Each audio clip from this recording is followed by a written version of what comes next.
नमस्कार दर्शकों, आप सभी का स्वागत है हिंद किसान में। और आज हम एक बहुत ही महत्वपूर्ण विषय पर बात करने वाले हैं। हरियाणा के जो किसान हैं, लगातार इस तरह की खबरें आ रही हैं कि जो निजी साइलोज हैं अदानी ग्रुप के या और उनमें किसानों को ज़बरदस्ती अपनी फसलें बेचने के लिए मजबूर किया जा रहा है। समझते हैं कि ये साइलोज की टेक्नोलॉजी क्या है, इसका मकसद क्या था, और अगर इस तरह की बद इंतज़ामी जो एपीएमसी मंडियां हैं वहाँ से खबरें आ रही हैं, तो ऐसी बद इंतज़ामी क्यों? हम सब जानते हैं कि देश भर में कृषि आंदोलन को लगभग अब 150 दिन होने को आए हैं। अब देश भर के किसान आंदोलनरत हैं। अब ऐसे में ऐसी उम्मीद की जा रही थी कि अब जो रबी सीज़न, जो मार्केटिंग सीज़न है, जो प्रोक्योरमेंट होगी, उसमें इस तरह की सहूलियतें दी जाएं किसानों को कि उनका गुस्सा थोड़ा ठंडा हो और उनको अपने जो फसल के वाजिब दाम हैं वो मिल सके। इस सब के बीच आज हमारे साथ हरियाणा से टिकरी बॉर्डर से सीधे दो मेहमान हैं। हमारे साथ हैं डॉक्टर शमशेर सिंह जो कि फार्म लीडर हैं, और हमारे साथ प्रदीप धनखड़ जी भी जुड़ेंगे जो कि उनके साथ ही आप देख सकते हैं बैठे हुए हैं, मौजूद हैं। प्रदीप धनखड़ जी हरियाणा संयुक्त किसान मोर्चा के एक एक्टिव सदस्य हैं। आप दोनों का बहुत बहुत स्वागत है इस चर्चा में। इसमें हम यही समझना चाह रहे हैं कि किसान निजी साइलोज चाहते हैं या एपीएमसी मंडियां, क्या चाहते हैं किसान? थोड़ा इस पर रोशनी डालें। और अगर किसानों का गुस्सा फूट रहा है, क्योंकि हम इन दिनों खबरें सुन रहे हैं कि किसान इनका बहिष्कार करना चाहते हैं साइलोज का, तो क्या कारण है, क्या खेल है? सबको मेरी नमस्कार। सबसे पहले शशांक पाठक हमारे जमीन से जुड़े पत्रकार होते थे हिंद किसान के, उनकी अकस्मात एक रोड एक्सीडेंट में मृत्यु होगी, उससे युवा पत्रकार को नमन के साथ मैडम हम बता देना चाहते हैं कि हरियाणा से इन साइलोज का बहिष्कार हो चुका है। इसके बारे में रवि आजाद जो संयुक्त किसान मोर्चा हरियाणा वो बिल्कुल प्रेस कॉन्फ्रेंस करके आह्वान कर चुका है। और हमारा जो बेसिक उद्देश्य ये है कि सितंबर 2020 में जब ये कानून बिल की शक्ल में थे तो उस टाइम पे एफसीआई का एक करार होता है सीधा अडानी साइलोज के साथ, और उस टाइम पे 4000 करोड़ के घाटे में एफसीआई चल रही थी। उसको बिल्कुल डुबोने के लिए एक पीएसयू सेक्टर था, एक उस एफसीआई को सीधा इन्होंने 40% स्टोरेज राइट ट्रांसफर कर दिए उन्होंने।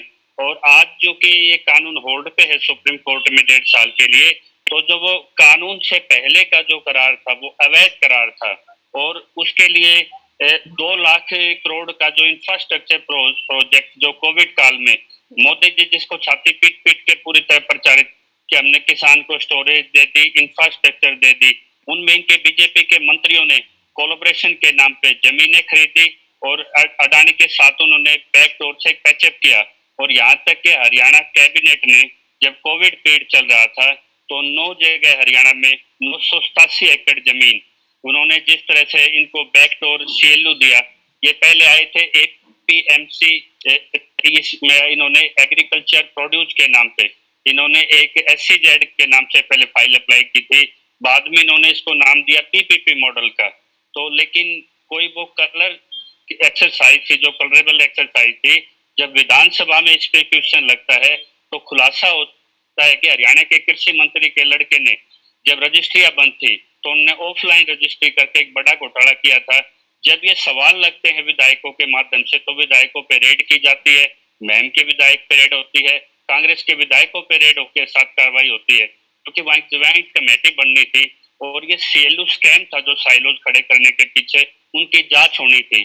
तो इसमें सीधे तौर पे एक बड़ा स्कैम है, और इस स्कैम में लगाओ रेलवे प्रोजेक्ट के नाम पे किसानों की जमीन ली गई, पिक एंड चूज करके ली गई, और किस तरह से जो 2007 में जो फाइल रिजेक्ट हो चुकी थी वो फाइल चुपचाप एक सिंगल मीटिंग होती है कैबिनेट की और उसमें इनका फाइनेंस भी अप्रूवल हो जाता है, सारे शेल्यू भी क्लियर हो जाते हैं। और ये यहाँ खाली हरियाणा हरियाणा का खेल नहीं, 127 जगह पूरे अक्रॉस द चेन है इंडिया के। और ये साइलोज बहुत अच्छा, हम इसका वेलकम करते हैं। अगर किसी टेक्नोलॉजी से किसानों की कोई भी फसल अगर लंबे समय तक संरक्षित रहती है हमें उसका स्वागत करना चाहिए। लेकिन ये टेक्नोलॉजी एफसीआई क्यों नहीं लेती? ये पीएसयू इतना बड़ा सेक्टर है वो क्यों नहीं लेता? तो अगर एफसीआई ये टेक्नोलॉजी ले तो इसमें मात्र 157 करोड़ का इस पे भार पड़ने वाला है। और जो 8,000 करोड़ के घाटे में जो एफसीआई की जा रही है, जैसे जियो की चिप का आपने खेल देखा था, बीएसएनएल को निगल गया, इसी तरह ना खाली है एफसीआई, एपीएमसी मंडी को भी ले डूबेगी। एपीएमसी मंडी एक उदाहरण हरियाणा का, जहाँ 4400 करोड़ के बेनिफिट में है। तो इन्होंने क्या किया, अभी इन्होंने एफसीआई ने एक आदेश निकाला, आड़तियों को, उनके अधिकारियों ने, मार्केटिंग ने आदेश दिए कि आप जितनी भी खरीद है आप सीधी अडानी के साइलोज में लेके जाइए। और जो पिछले साल से हमारी खरीद अब की बार ज्यादा गेहूं वहां पे गया है, 1,54,000 टन गेहूं गया है 20 अप्रैल तक का ये डाटा है। और पंजाब एंड हरियाणा में जहां बम्पर इनकी पैदावार थी, तो पिछले साल के 45,000 टन से कहीं ज्यादा है, लेकिन वो अंगूर के गुच्छे की तरह लटक के रह गया। वो किसान के खाते में डीबीटी नहीं किया गया। जैसे पंजाब में डीबीटी किया गया, लेकिन वो पैसा अलॉट तो कर दिया किसान के नाम पे कि उसके खाते में जाएगा, लेकिन 15 दिन तक ना उसकी पेमेंट हुई, ना उस पे इंटरेस्ट के नाम पे। जब किसान को फसल बोनी है, तेल तक के उसके पास पैसे नहीं। पहले जो आड़ती उसको मदद करता था, उसने कह दिया कि आपने मेरे से फसल पूछ के नहीं बुआई की, क्योंकि आड़ती के खाते से पैसे कट गए। हर बार होता था कि आड़ती और सरकार की नूरा कुश्ती होती थी और अंतिम समय में आड़ती के खाते में डाल दिए जाते थे। तो अब की बार आड़तियों ने दुष्प्रचार भी किया कि किसान के खाते में पैसे आएंगे तो लोन कट जाएगा, जबकि इसमें वैकल्पिक व्यवस्था है। किसान वो खाता दे सकता है जो उसके पत्नी के बच्चे के, जिस बैंक से उसने लोन लिया हो। और जो काश्तकार किसान है वो भी अपना खाता दे सकते। तो आड़तियों से पिछले दरवाजे से इनके साथ पैचअप कर लिया, वो एफपीओ करके अपना बिजनेस बदल रहे हैं, लेकिन किसान को इस तरह से उसका नहीं हो रहा। 5 बड़ी मंडियां हैं, आप देखो, कैथल में पंडूरी है, पाई है और ढांड है, और वहां पे जींद में बम्बेवा है। तो इस तरह की बढ़िया मंडियां बंद होगी, 30,000 सीधे उसमें मजदूर बेरोजगार हो जाते हैं। और किसान जब 4-4, 5-5 दिन तक ट्रैक्टर लेके खड़ा होता है, तो उनकी लाइनें मोड़ दी जाती हैं एफसीआई की तरफ। मैं आपसे ये समझना चाहूंगी कि गोडाउनों की तरफ। जी, ये बताएं कि मंडियों में बद इंतजामी क्यों है? क्योंकि पिछले इतने दिनों से कृषि आंदोलन चल रहा है, सरकार भी थोड़ा बैकफुट पर थी। सरकार बार बार बोल रही थी कि एपीएमसी मंडियां रहेंगी, हम तो आपको एक विकल्प के तौर पर निजी मंडियां दे रहे हैं। तो अब जब रबी मार्केटिंग सीजन है, प्रोक्योरमेंट होना है, तो मंडियों में बद इंतजामी क्यों? और ये बोला जा रहा है कि ये बद इंतजामी जानबूझकर क्रिएट की गई है ताकि किसान अपनी फसल जो है वो साइलोज में, निजी साइलोज में दे। और दूसरा सवाल मैं ये करना चाहती हूँ कि इस तरह का गुस्सा क्या केवल अदानी के साइलोज पर है, या फिर जैसे कि अदानी कंपनी ने क्लियर किया है कि एफसीआई के साथ कोलैबोरेशन में है वो, और ऐसी 10 और कंपनियां हैं। तो ये गुस्सा केवल अदानी साइलोज पर है या पूरी की पूरी इन कंपनियों पर है? क्या माजरा है? ये जो आपने बताया, जो पेमेंट डिले की जा रही है, उठान को डिले किया जा रहा है, ये मोदी का एक प्रयोग है कि मंडी से मंडी के बाहर जो जो एग्रीकल्चर में जो मार्केटिंग रिफॉर्म जो पहला कानून था, उसमें ये दिखाया गया था इन्होंने कि देखिए, मंडी से बाहर किसान भी खुश है और जो प्राइवेट कंपनी है वो भी खुश है। और एक संतोषजनक डाटा देके, और जिसने मीडिया को आज कैप्चर कर लिया, उसने पूरे देश के ब्रेन को कैप्चर कर लिया। तो ये जो 3 काले कानूनों में काला क्या है, जो बात चलती थी कि मंडी के बाहर मंडी का एक प्रयोग हो रहा है। हम इस चीज के पक्षधर हैं कि बिचौलियों को हटना चाहिए। जब किसान फसल का रजिस्ट्रेशन खुद कराता है, उसका ऑनलाइन रजिस्ट्रेशन, गेट पास, और यदि काटा ही सिलोज में लगना है तो 2.5% उस बिचौलिया को क्यों दिया जाए? लेकिन बिचौलिया हटाए नहीं जा रहे। आज जो धोती कुर्ते वाले थे, जो आड़ती, उसकी जगह कोट पैंट वाले एफपीओ उनकी जगह ले रहे हैं। तो वो तंत्र तो बिल्कुल बीच में है। और ज्यादातर जितने भी अप्लाई किए वो आड़तियों ने किए हैं या संघ आरएसएस से जुड़े हुए लोगों ने किए हैं, यानी कि लूट का एक मॉडर्न तरीका हो गया। तो सबसे बड़ी बेसिक प्रॉब्लम हमें ये नहीं है कि भी इसमें जो इतना बड़ा जो एग्रीकल्चर, जो एपीएमसी का स्ट्रक्चर था, जो फायदे में थे, किसी किसान की अक्सर अगर मृत्यु हो जाती थी, दुर्घटना होती थी, या कनेक्टेड रोड जितने भी रूरल इंफ्रास्ट्रक्चर के हैं, सभी आप इसके पैसे से बनते हैं। तो एपीएमसी में जहाँ रिफॉर्म की जरूरत है। खैर देखिए, ये तो बात है ही, कई एक्सपर्ट्स ये बोलते हैं कि जहां देश भर में कुछ 7,000 मंडियां हैं, कुछ 42,000 मंडियों की जरूरत थी। हर कुछ किलोमीटर पर ये मंडियां होनी चाहिए थी। तो अगर सही मायनों में रिफॉर्म्स चाहिए था तो मंडियों की तादाद बढ़ानी थी, ना कि इस बिल्कुल तरह बिल्कुल। के ये कृषि कानून लाकर थोपे गए हैं जिसमें एपीएमसी मंडियों को एक तरीके से उनकी जो स्थिति है उसको और ज़्यादा डावाडोल कर दिया गया है। लेकिन मेरा फिर से एक बार यही प्रश्न है, मैं फ़ोन से पढ़ रही हूँ, मेरे सामने लिखा है अदानी लॉजिस्टिक्स ग्रुप की तरफ से, in the light of recent allegations against the Adani group in wake of the ongoing farm bill protest, we would like to clarify some factual inaccuracies.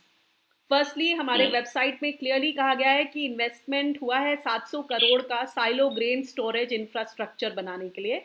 ये project GOI government of India under the national policy on bulk handling storage and transportation इन 2000 शुरू हुआ। Global tenders invite किए गए थे food corporation of India द्वारा 2003 में, और Adani group सबसे ज़्यादा कॉम्पिटिटिव रहा, उसको कॉन्ट्रैक्ट 2005 में दिया गया।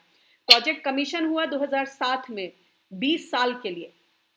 इसलिए ये ज़रूरी है समझना कि प्रोजेक्ट जब 2007 में आया और ये पिछले 13 साल से सक्सेसफुली सर्व कर रहा है, और हम इसमें एफसीआई के साथ कोलैबोरेशन में हैं, और हमारा रोल नहीं है भाव तय करने में या खरीदी करने में, हम तो सिर्फ स्टोरेज स्पेस दे रहे हैं।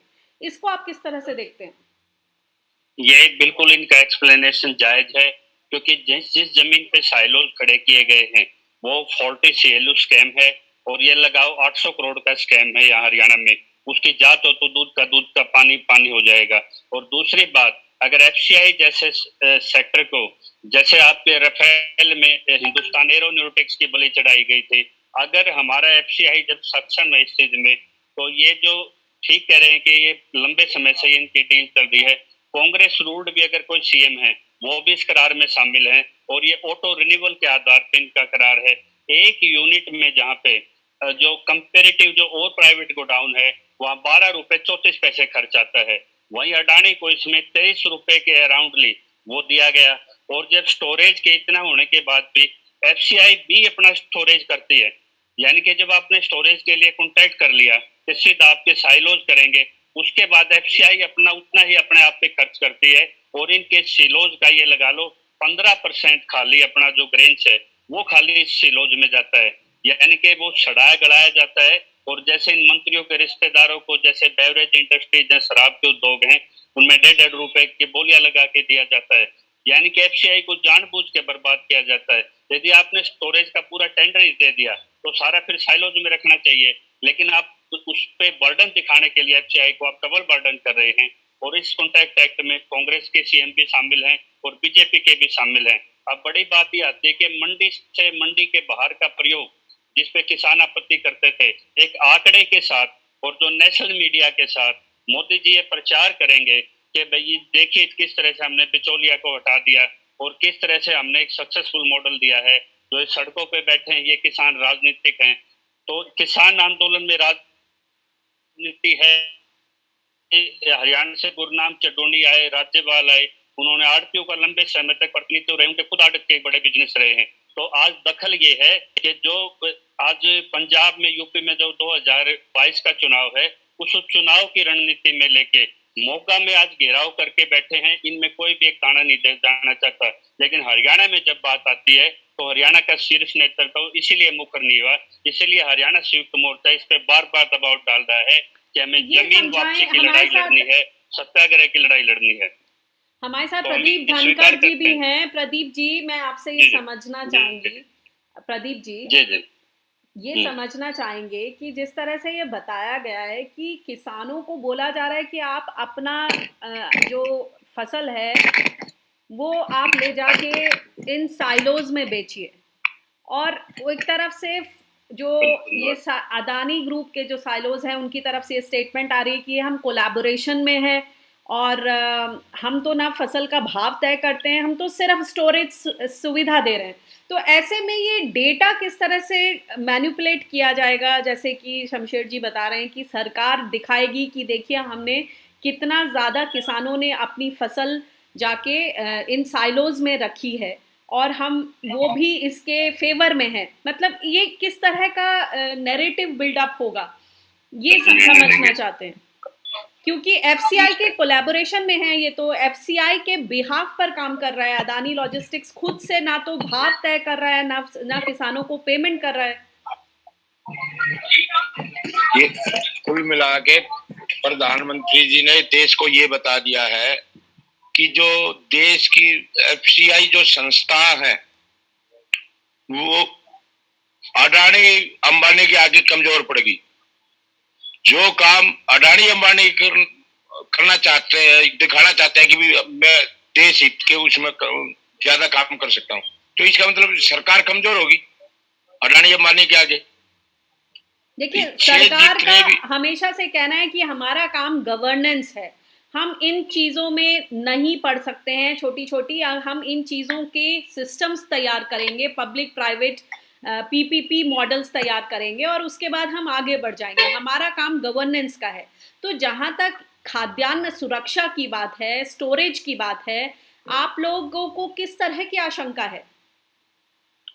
आशंका तो हमारे अगर सन 2000 से और 2020 तक देखे ना, उन्होंने सरकारों ने किया ये है कि सरकार कहती है कि बगैर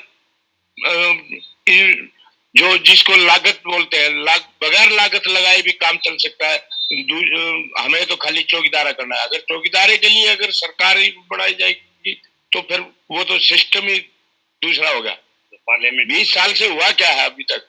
अभी जिस पहले भी ऐसा ही होता रहा है कि जब जब कंप्यूटराइजेशन का नाम लेके, कभी मॉडल चेंज का नाम सम्मिलित किया जा रहा है, जो काम अडानी अंबानी कर सकते हैं सिर्फ 2 आदमी, उससे लाखों आदमी का रोजगार जो जा रहा है ना। असली दिक्कत ये है कि जो अगर छोटे छोटे स्टोर अगर हर गांव में तैयार हो जाए तो उसमें वो भी तो हो सकता था पंचायत का रूप लेके। उसमें ये देखो हर गांव के युवा को रोजगार मिलता है उसमें। जो जिससे अभी आपने पीछे को उदाहरण देखा होगा पतंजलि का, जो स्टोर उन्होंने पतंजलि का नाम लेके जगह जगह स्टोर खड़े किए। अगर हर गांव में पंचायत की जमीन पड़ी है, युवा खाली पड़ा है, अगर वही काम पंचायत के जरिए होता तो कितने लाखों बेरोजगार युवाओं को रोजगार मिल सकता था इससे। तो ये कोई जरूरी नहीं है कि भाई 2 आदमी एक सिस्टम बनाएंगे और पूरा देश फॉलो करेगा, ऐसा तो होना नहीं चाहिए जी। अगर देश हित के लिए अगर आने वाले युवा पीढ़ी को बचाना है तो हम तो ये कहते हैं कि अब जिस तरह इन्होंने ये अनाज उसमें स्टोर किया है, ये इसकी बजाय अगर जिस तरह हम हर गांव में एक छोटी छोटी दुकान भी खोल देते हैं ना, हर नुक्कड़ पे, जिसमें अभी तो जिस तरह ये कैंपा का या और आइटम ये जो बिकता है, भुजिया हुई, कैंपा हुई, उसकी बजाय अगर अनाज की दुकान खोल देते छोटी छोटी तो वो देश के लिए हित में होता जी। शमशेर जी, ये समझना चाहेंगे कि असल में जैसे इन्होंने ये बात रखी, बिल्कुल वाजिब बात है कि थोड़ा जो इन्वेस्टमेंट है वो गांव में जिस तरीके से होना चाहिए, पंचायत स्तर पर, ताकि युवाओं को रोजगार मिले, ये सारी चीज़ें आनी चाहिए। लेकिन जो साइलोज है वो मुझे लगता है कि बहुत एक खास स्पेशल टेक्निक है जिसमें खासा इन्वेस्टमेंट की ज़रूरत है। और ऐसे तो उसको एक्वायर क्यों नहीं करते मैम? आपकी एफसीआई को आज ये तुरंत चाहिए। अगर वो इलीगल कॉन्ट्रैक्ट के तहत अगर सारी एपीएमसी मंडी की स्टोरेज वहां डलवाई जा रही है और वहां 50 पैसे ज्यादा लालच देके, या जिस तरह से आज कॉर्पोरेट के सामने नमस्तक किया जा रहा है, वेयर इज गवर्नमेंट? ये कि गवर्नमेंट को बीच से ही भागना है कृषि कानून से। ये एक रास्ता निकलता है कि मंडी से बाहर हमारे मंडी के प्रयोग सफल रहे। ये रास्ता निकलता है कि हमारे हमने जो आवश्यक जो वस्तु अधिनियम में जो रखी थी खाद्य चीजें, आज हमने उसको गैर आवश्यक कैसे बना दिया। आज कोविड का आप एग्जाम्पल दीजिए, आज ऑक्सीजन के लिए, इंजेक्शन के बगैर, बेसिक सुविधाओं के लिए लोग मर रहे हैं। शमशानों का देश बन रहा है आज हमारा देश। यदि यही खाद्य चीजों पे लागू होगी तो आप कैसे स्थिति को संभालेंगे? आप देश की भूख विदेशी तंत्र के सामने रख रहे हैं। आप सीधा ये कैसे जांच हो पाएगी कि जो सितंबर 2020 में जो कानून बनने से पहले जो करार था वो अवैध था, और उसमें जो साइलोज के लिए जो जमीन ली गई उसमें एमिनेंट डोमेन का एक कंसेप्ट होता। अगर इतना बड़ा लैंड यूज रिहेबिलिटेशन रिसेटलमेंट का जो नया लैंड एक्विजिशन कानून था, उसमें उसके लिए पीपीपी प्रोजेक्ट के लिए वेल सेटल्ड प्रोविजंस है, वो वायलेशन सिर्फ आप अडानी के लिए आपने सीएम ने इसकी वायलेशन कर दी गई, तो वो फाइल कब उजागर हो पाएंगी? वो घोटाला कब उजागर होगा कि 2 लाख करोड़ के पैकेज में आज जब कृषि मंत्री उस रजिस्ट्री को कैंसिल करा के जाते हैं जो साइलोज के लिए उनके कोलैबोरेशन में हिस्सेदारी है, कितने बीजेपी मंत्रियों की इनकी हिस्सेदारी है? तो जब इसके जेनेसिस में इतने बड़े घोटाले हैं, और सीधे तौर पे जब मंडियों को जोड़ने के लिए नाम एक स्कीम चली थी, तो उसमें कहा था कि जो वायदा बाजार है जिससे बोली लगती है मंडियों में, सिर्फ वहां से कनेक्ट रहेगा। अगर सारी मंडियों को कनेक्ट करके ये, और इसका जो एपीएमसी में 5 अमेंडमेंट हो चुके हैं हरियाणा में, अगर उसका लाभांश अगर 100 का 100 किसानों पे डाला जाए तो एक ड्रामेटिकली चेंज हो सकते थे, लेकिन वो लाभांश का सिर्फ 27-28% तक किसान एक्टिविटी में जाता है। एपीएमसी एक सक्सेसफुल मॉडल है जिसकी वजह से पंजाब हरियाणा मेरिट स्टूडेंट हैं, और जो बाकी राज्यों में जो आज आप देखो जो पहाड़ी एरिया है वहाँ 40 रुपए में गेहूं मिलता है। यदि आप मशीनरी का यूज करके एग्रीकल्चर इनपुट करके कॉर्पोरेट को आप इसमें लेके आ रहे हैं, where is the agriculture ministry का जो रिसर्च है हमारे इतने लंबे से, जो हमारे पूसा जैसे संस्थान है, एग्रीकल्चर यूनिवर्सिटीज हैं, जो इतने सालों से हमने अचीव किया है, वो क्या कॉर्पोरेट को एक झटके में हम उसको बर्बाद करने देंगे? तो ये जैसे कॉन्ट्रैक्ट एक्ट के लिए सीधा कॉर्पोरेट के दरवाजे पे किसान का आवागमन किया जा रहा है। किसानों के लिए हम बार बार अपील करते हैं, जब भी आपका ट्रैक्टर इन साइलोज की तरफ जाए तो आप अपनी खेती की, अपने किसान आंदोलन की, अपने बच्चों के भविष्य की लाश खुद उठा के इनके दरवाजे पे जाके डाल रहे हैं। जब आप देखेंगे यह आंदोलन में आपके अगवा बैठे हैं, ये सर्दी से नहीं मरे, ये गर्मी से नहीं मरे, ये कोविड की क्लीन ड्राइव से नहीं डरते, ये डरते हैं। तो ये जो ये कूटनीति खेली गई है कि मंडियों से सीधा डाइवर्ट करके साइलोज की तरफ भेजा जाए, और ये आंकड़ा, ये दुष्प्रचार किसान के आंदोलन को खत्म कर देगा। मुझे ये समझाएं कि अगर ये एफसीआई के बिहाफ पर ये साइलोज चल रहे हैं, तो जो, और ये सिर्फ खरीदी भी बोल रहे हैं कि हम एफसीआई के बिहाफ पर कर रहे हैं, भाव भी एफसीआई ही तय करेगा, हम सिर्फ एक स्टोरेज सुविधा दे रहे हैं, तो ऐसे में सरकार यहाँ पर जो आई फसल है इसको कैसे ये दिखाएगी आंकड़ों में कि ये निजी हाथों में चली गई? देखिए, किसान भी चाहते थे अपनी फसल वहां बेचना, ये तो एफसीआई के बिहाफ पर स्टोरेज हो रही है ना। और एक सबसे बड़ा खिलू आप ये देखिए इसमें कि जो प्राइवेट सेक्टर में जितना इन्वेस्ट इसमें कर चुके हैं अडानी, वो इन्वेस्टमेंट से पीछे नहीं हट पा रहे। यही वो सरिया है जो प्रधानमंत्री की गर्दन में है, जो किसान को ये कहने के लिए मजबूर कर रहा है कि किसान आंदोलन पवित्र है, लेकिन वो इसके लिए फ्लेक्सिबल होने के लिए तैयार नहीं है। ये इन्वेस्टमेंट जो फॉल्टी हुई है, जो करार भी हुआ है उनका 20 साल के, मैंने कहा कि पर यूनिट का वो रेट ज्यादा लोड किया गया है, वहाँ स्टोरेज उतनी नहीं रखी जा रही, वो एफसीआई को चरणबद्ध तरीके से खत्म किया जा रहा है। अब खत्म होने का अगला चक्कर एपीएमसी का है जी। अब ऐसे में ये बताएं कि क्या किसानों को ये खेल समझ में आ रहा है? किसानों के अलावा जो ये जन क्रांति बन गई है, लोगों को ये बात समझ में आ रही है क्या? और यहाँ पे किसानों का रोल ज्यादा है, जैसे इस सब को बताते हुए आपने बोला कि किसानों से हम यही अपील कर रहे हैं कि वो इनका बहिष्कार करें। तो एक तरफ है पेट पालने की चुनौती, कोरोना का समय है, वैसे ही मुश्किल वक्त है, और दूसरी तरफ है कि इन साइलोज का बहिष्कार करना। तो कितने हौसले बुलंद हैं किसानों के, या कितनी उनके इरादे चट्टान जैसे हैं कि मैडम, किसान अपनी जमीन वापसी की भी एक लड़ाई लड़े हुए हैं, झेलने के लिए तैयार हैं। जी, किसान बहिष्कार से आगे बढ़ चुका है। सोनीपत से जींद रोड 2 दिन ब्लॉक रहा, मंडियों के आगे किसानों के धरने रहे, और निर्दलीय विधायक बलराज कुंडू ने भी मंडियों से कल ये आवाज उठाई है। प्रदीप धनखड़ जी बोले हैं, विकल्प आचार्य जी बोले हैं, रवि आजाद बोले हैं, पूरा हरियाणा का नेतृत्व और पूरा किसान चिल्ला चिल्ला के कह रहा है कि इस ये जो करार हुआ है जो सितंबर 2020 में 40% स्टोरेज जो इनको दी गई है, इसकी जांच की जाए। यह अवैध करार है, ये कानून बनने से पहले का करार है, ये जो आपके 20 साल का अनुबंध है उससे अलग करार है, और जो करार इलीगल है, जो एफसीआई का आदेश है, ये अल्ट्रा वायर है। तो आप इसको निरस्त कीजिए, आप इसकी न्यायिक जांच कीजिए, और हमारी जमीन वापसी कीजिए जो हमारे से धोखे से जमीन ली गई है, क्योंकि आप जमीन रेलवे कारखाने के नाम से ले रहे हैं। आप उसमें वो कह रहे हैं कि हमारी जमीन पे कोई भी पब्लिक पर्पज का वो दे दिया जाए, लेकिन हम अपनी जमीन उस कॉर्पोरेट को नहीं देना चाहते जिनकी वजह से हमारे 350 भाइयों की शहादत हुई है। जिन कानूनों के खिलाफ हम खड़े हैं, हम उनके जयचंद नहीं बनना चाहते भविष्य में। हम 4 पैसे के लिए जो हमारे बुजुर्ग वहां बॉर्डरों पे बैठे हैं, हम उनकी बलि नहीं देना चाहते। लेकिन मैंने आपको बताया कि नेतृत्व में कुछ राजनीति है। पंजाब के कुछ नेताओं ने कहा कि हमने मोगा में और पंजाब में इसका बहिष्कार करके इनके सामने बैठे हैं, हरियाणा अपने आप निपटा ले।